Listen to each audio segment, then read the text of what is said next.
माना जाता है कि भगवान विष्णु जब चारों धामों पर बसे अपने धामों की यात्रा पर जाते हैं तो हिमालय की ऊंची चोटियों पर बने अपने धाम बद्रीनाथ में स्नान करते हैं। पश्चिम में गुजरात के द्वारिका में वस्त्र पहनते हैं, पुरी में भोजन करते हैं और दक्षिण में रामेश्वरम में विश्राम करते हैं। द्वापर के बाद भगवान कृष्ण पुरी में निवास करने लगे और बन गए जग के नाथ अर्थात जगन्नाथ। पुरी का जगन्नाथ धाम चार धामों में से एक है। यहाँ भगवान जगन्नाथ बड़े भाई बलभद्र और बहन सुभद्रा के साथ विराजते हैं। किसने बनवाया था यह मंदिर? राजा इंद्रुमन मालवा का राजा था, जिनके पिता का नाम भारत और माता सुमति था। राजा इंद्रुमन को सपने में हुए थे जगन्नाथ के दर्शन। कई ग्रंथों में राजा इंद्रुमन और उनके यज्ञ के बारे में विस्तार से लिखा है। उन्होंने यहाँ कई विशाल यज्ञ किए और एक सरोवर बनवाया। एक रात भगवान विष्णु ने उनको सपने में दर्शन दिए और कहा, नीलांचल पर्वत की एक गुफा में मेरी एक मूर्ति है, उसे नील माधव कहते हैं। तुम एक मंदिर बनवाकर उसमें मेरी यह मूर्ति स्थापित कर दो। राजा ने अपने सेवकों को नीलांचल पर्वत की खोज में भेजा। उसमें से एक था ब्राह्मण विद्यापति।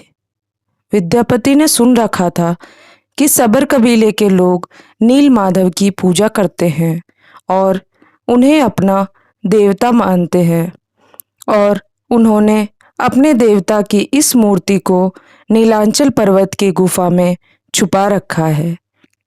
वह यह भी जानता था कि सबर कबीले का मुखिया विश्वसु नील माधव का उपासक है और उसी ने मूर्ति को गुफा में छुपा रखा है।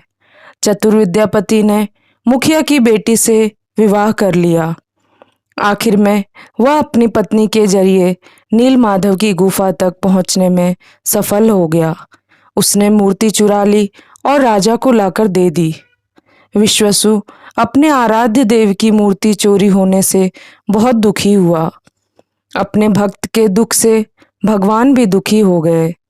भगवान गुफा में लौट गए, लेकिन साथ ही राजा इंद्रुमन से वादा किया कि वो एक दिन उनके पास जरूर लौटेंगे, बशर्ते कि वो एक दिन उनके लिए विशाल मंदिर बनवा दे।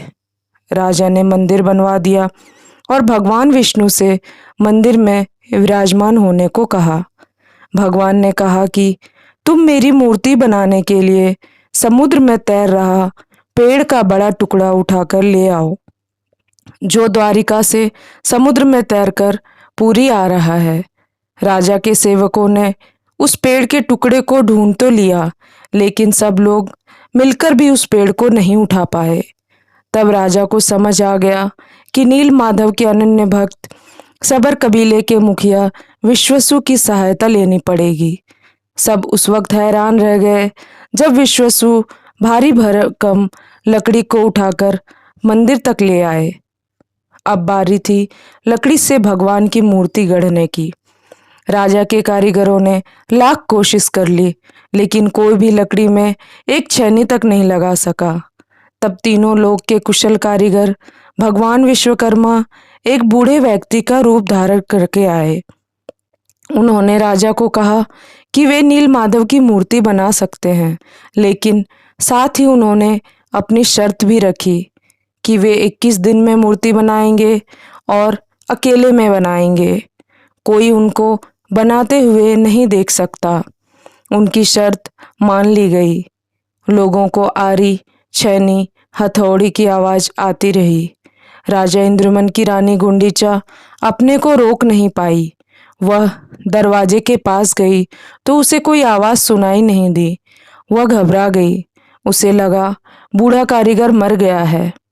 उसने राजा को इसकी सूचना दी। अंदर से कोई आवाज सुनाई नहीं दे रही थी, तो राजा को भी ऐसा ही लगा।